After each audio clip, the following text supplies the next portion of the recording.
अपने देश भारतवर्ष का आज़ादी का जो 75वां जो साल है उसे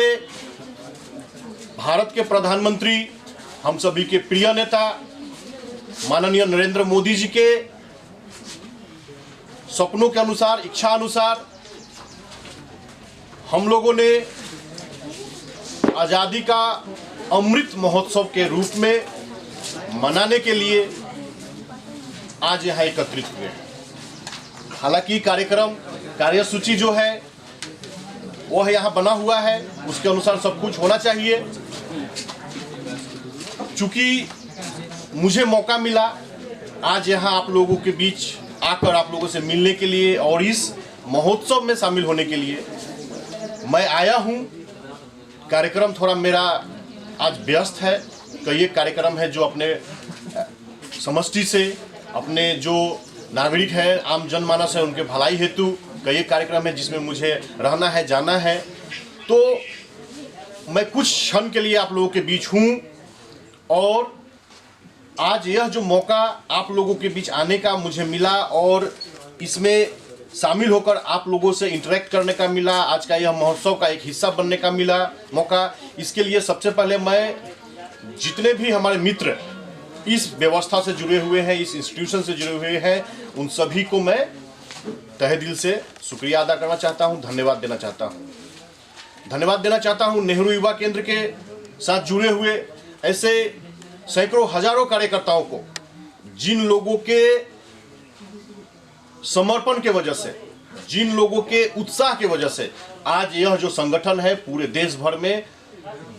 समाज के लिए और विशेषकर युवाओं के लिए कार्य कर रहा है। युवाओं को देश का जो भविष्य है उसे संवारने के लिए, उसमें अपने आप को समर्पित करने के लिए एक मार्गदर्शन देने का कार्य कर रहा है। और वही संगठन आज यहाँ हमें यह व्यवस्था प्रदान की है जिसमें हम सभी शामिल हुए हैं। प्यारे साथियों, आज इस अवसर पर हम सभी को निश्चित रूप से भारत के अपने प्यारे प्रधानमंत्री जी का जो सपना है कि अपना देश जो है कालांतर में जिस तरीके से जगत गुरु हुआ करता था, आने वाले समय में भी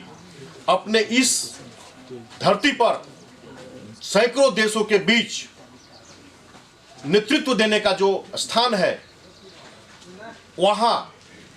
जा सके, वहां पहुंच सके। वह जो सपना है उस सपना को साकार करने के लिए, उसे वास्तवायित करने के लिए हम सभी का जो जिम्मेदारी है, हम सभी का जो अपना रोल है, अपना जो कर्तव्य है, उसे पुनः स्मरण करने तथा एक शपथ लेने हेतु आज का यह दिन महत्वपूर्ण है और हम सभी यहाँ एकत्रित हैं। साथियों, हम सभी अपने जीवन में छात्रावस्था में या दैनिक जो जीवन है, चाहे कोई वाणिज्य व्यवसाय से जुड़ा हुआ हो, कोई समाज सेवा से जुड़ा हुआ हो, विभिन्न क्षेत्र से जुड़े हुए जितने भी हम नागरिक हैं, हमें अपने देश के एक अच्छे और सच्चे नागरिक बनने हेतु काफी प्रयास करना है, काफी समर्पित होना है, काफी त्याग स्वीकार करना है। और आज का जो एक कार्यक्रम है हमें वही स्मरण दिलाता है, हमें उसी दिशा में सोचने हेतु प्रेरित करता है। मैं विशेष आभार व्यक्त करूंगा और बधाई देना चाहूंगा हमारे भरत साहू जी को, हमारे जितेंद्र जी को और ऐसे सभी साथियों को, जो भी व्यक्ति इस तरीके के सकारात्मक सोच को मजबूत करने हेतु दिन रात कार्यरत है और प्रयासरत है। ये सभी बधाई के पात्र हैं और हम सभी अपने इस बृहद समाज में हमारा जो अपना दैनिक जीवन होता है, व्यक्तिगत से लेकर पारिवारिक और पारिवारिक से लेकर सामाजिक, हर उस क्षण में जब हम कुछ कर रहे होते हैं, हमारा एक प्रयास समाज के लिए और देश के लिए होना चाहिए। आज हम सभी, चूंकि हम लोग छात्र जीवन में हैं, चूंकि हम लोग पढ़ाई लिखाई से जुड़े हुए हैं हम लोग शिक्षा ग्रहण कर रहे हैं और आने वाले एक सुंदर और सुनहरे भविष्य की कल्पना करते हैं, तो हमें कुछ बातों को समझना है, कुछ बातों को महसूस करना है।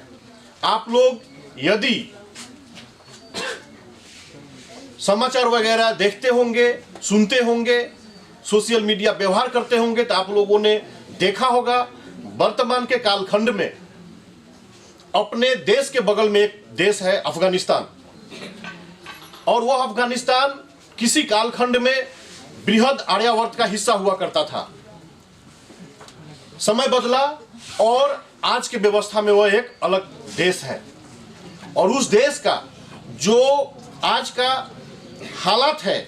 वह हालात हमें सोचने पर मजबूर करता है। एक ऐसे देश के नागरिक के रूप में, जिस देश में लोकतंत्र है, जिस देश में बोलने की आजादी है, जिस देश में हमें बहुत सारी मौलिक अधिकार मिले हैं। साथियों, मैं इस प्रसंग को आप लोगों के बीच इसलिए लाना चाहा कि पड़ोसी देश होने के नाते अफगानिस्तान का जो हालात है, जहां बच्चे, नौजवान, महिलाएं, बूढ़े, सारे जो वहां के नागरिक है, सभी का भविष्य अंधकार में है, क्योंकि वहां हमारे जैसा मजबूत लोकतंत्र नहीं है। एक ऐसा संसदीय प्रणाली, एक ऐसी व्यवस्था जहां हम अपने अधिकार की बात करते हैं, जहां हम अपने मौलिक अधिकारों को सुरक्षित करने हेतु विभिन्न प्रकार के पंथा अपनाते हैं। लेकिन मित्रों, साथियों, मैं इस अवसर पे आप लोगों से अनुरोध करना चाहूंगा और आप लोगों को आह्वान करना चाहूंगा कि हमें ऐसा नागरिक बनना है जो इस आजादी का जो अमृत महोत्सव पालन किया जा रहा है, यहां से हमारा देश एक ऐसे दिशा में बढ़े, और उस दिशा में बढ़ने हेतु हमारा ऐसा अवदान और योगदान हो जहां हम अपने अधिकार से पहले अपने कर्तव्य की बात सोचते हों। हमें निश्चित रूप से हमारा जो सिलेबस है, हमारे जो क्लासेस जो होती है, उसमें हमें इन सब के बारे में पढ़ाया जाता है, हमें बताया जाता है, हम जानते हैं, समझते हैं, लेकिन उसे बेहतर तरीके से हमें जानना है और समझना है, क्योंकि जब हम अधिकार की बात करते हैं तो बेहतर भविष्य हेतु अधिकार से पहले हमें हमारे कर्तव्य के बारे में सोचना होगा। आज देश में माननीय प्रधानमंत्री जी स्वच्छ भारत अभियान का नारा उन्होंने दिया है। इस प्रकार से ऐसे कई एक मिशन जो है देश में चल रहा है, जो हमारे भारतवर्ष को विश्व में प्रतिष्ठा प्रदान करती है, जो हमारे देश को विश्व में मान सम्मान बढ़ाने का काम करता है। इस व्यवस्था में, इस प्रक्रिया में हम सभी मित्रों का क्या अवदान है, हम लोगों ने अभी तक क्या किया है, हम लोगों को क्या करना चाहिए, निश्चित रूप से यह हमें सोचना होगा। निश्चित रूप से इसे हमें सुनिश्चित करते हुए हमें अपना कदम इस दिशा में बढ़ाना होगा जहां हम खुद एक अच्छे नागरिक बने, और एक अच्छे नागरिक होने के साथ ही साथ अपने से जुड़े हुए, अपने इर्द गिर्द अगल बगल के जितने भी लोग हैं इस समाज व्यवस्था में, उन्हें भी प्रेरित करें, उन्हें भी प्रेरणा का एक हम उदाहरण प्रस्तुत कर सके, ताकि सभी लोग अपना कर्तव्य क्या है एक नागरिक के रूप में, एक समाज में रहते हुए एक दूसरे के प्रति क्या जवाबदेही और जिम्मेदारी है, उसे अच्छी तरीके से समझ पाए। आज हम जिस लोकतंत्र में, आज हम जिस समाज व्यवस्था में हम आजादी के साथ रह रहे हैं, आजादी के साथ अपनी सांसें ले रहे हैं, बातें कह रहे हैं, ये सब चीज कितना मुश्किल, कितना संघर्ष और कितना लगातार किया जाने वाला प्रयास के बाद आया है, उसे हमें महसूस करना है। आज आजादी का 75वां साल हम मना रहे हैं, एक महोत्सव का रूप इसे दिया गया है। यह महोत्सव मनाने के लिए आज हम जिस वातावरण में है, ये हमेशा ऐसा नहीं हुआ करता था। हम सभी इतिहास पढ़े हैं, हम सभी लोगों को अपने कक्षा में, अपने स्कूल में पढ़ाया गया है, हमें बताया गया है कितने लोगों ने अपने सर्वोत्तम जो बलिदान है इस आज के इस परिवेश को हमें देने के लिए किया है। चाहे वो चंद्रशेखर आजाद हो, चाहे भगत सिंह हो, चाहे इस तरीके से अनगिनत और सैकड़ों ऐसे आजादी के योद्धा हो, जिनके अथक प्रयास, अथक परिश्रम, समर्पण और बलिदान के वजह से आज हमें प्राप्त हुआ है। ऐसे लोगों को आज मैं नमन करता हूं, ऐसे लोगों को मैं आज श्रद्धांजलि व्यक्त करता हूं, ऐसे लोगों को मैं अपना कृतज्ञता व्यक्त करता हूं कि आप सभी के उस महान त्याग और बलिदान की वजह से आज हम सब अपने देश में, अपने समाज में इस तरीके से आजादी की सांस ले पा रहे हैं और इस तरीके का एक कार्यक्रम कर पा रहे हैं जहां हम सभी मित्र बैठकर एक साथ बात विचार कर रहे हैं। यह माहौल आज अफगानिस्तान में नहीं है। आजादी नहीं है वहां मानवता के जो दुश्मन है वो हावी हो गए हैं। वहां इस तरीके की व्यवस्था हुई, वहां के लोगों में इस तरीके की लापरवाही हुई, जिसकी वजह से आज वहां इस तरीके का परिस्थिति और परिवेश है। हमें हमारे जो संसदीय लोकतंत्र है, हमें हमारे जो ये लोकतांत्रिक व्यवस्था है, हमें हमारे जो कर्तव्य है और हमें हमारे जो अधिकार है, इन सारे चीजों को देखते हुए, इन सारे चीजों के ऊपर महत्व, इन सारे चीजों का महत्व समझते हुए हमें दिन रात एक अच्छा नागरिक बनने का प्रयास करना है और अच्छी तरीके से हमें खुद भी इस महोत्सव का हिस्सा बनना है, इस महोत्सव में शामिल होना है और बाद बाकी समाज में हमें ऐसे कार्यक्रम, ऐसे पदक्षेप, ऐसी कुछ कार्यशैली, कार्य व्यवस्था लेना है जिससे अपने इर्द गिर्द अगल बगल समाज के लोगों को भी पता चले, महसूस हो कि हम आजादी के 75वें साल में हैं। देश में एक महोत्सव हो रहा है, हमें भी उसमें अपना योगदान करना है, हमें भी उसमें शामिल होना है और हमें पुनः स्मरण करना है कि आज का जो यह 75 साल पार हुआ, इसमें हम कहां तक पहुंच पाए हैं और हमें यहां से आने वाले समय में, जैसा कि जितेंद्र जी ने कहा, जब देश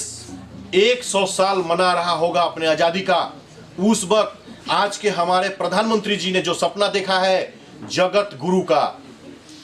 हमारा देश पूरे पृथ्वी का नेतृत्व करे, वह जो सपना है, उस सपना का हम हिस्सा कैसे बन सकते हैं, इसके लिए हमें आज प्रण करना है, इसके लिए आज हमें सोचना है, इसके लिए हमें आज चिंता चर्चा करना है। यह जो महोत्सव है इसीलिए मनाया जा रहा है। मुझे खुशी होगा मैं आप लोगों के बीच दोबारा आ पाऊं, समय की कमी है। मैं पुनः एक बार धन्यवाद दूंगा, मुझे आप लोगों ने इस तरीके गरिमामय, इस तरीके का एक पवित्र अनुष्ठान में आने का मौका दिया। मुझे और मौका मिलेगा, मुझे विश्वास है, और मैं अब आप लोगों के बीच समय लेकर आऊंगा और भी अच्छी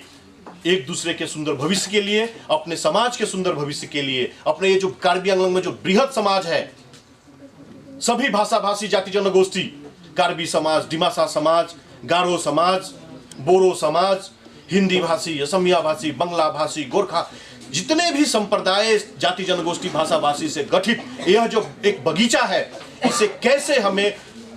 सिंचित करना है, इसे कैसे हमें और मजबूत बनाना है और कैसे हम अपने, हमें जो नेतृत्व दे रहे हैं जो लोग हैं, जो नेतागण हैं, उनके नेतृत्व में हमें कैसे आगे बढ़ना है, अपना सुंदर भविष्य कैसे लिखना है, अपना सुंदर और सुनहरे भविष्य को कैसे तैयार करना है, इसके बारे में हम लोग फिर बात करेंगे, पुनः मिलेंगे। आज इस पवित्र मौके पे मैं आप लोगों को पुनः एक बार बधाई देना चाहता हूं और आप सभी का मैं आभार प्रकट करता हूं कि आप लोग सभी समय से यहां पहुंचे। कार्यक्रम में भी आप लोगों ने मेरे वजह से बदलाव किया, तो मैं आप सभी का आभार प्रकट करता हूं, कृतज्ञता ज्ञापन करता हूं और पुनः बधाई देते हुए मैं अपना छोटा सा वक्तव्य यहीं समाप्त करता हूं। धन्यवाद, नमस्कार।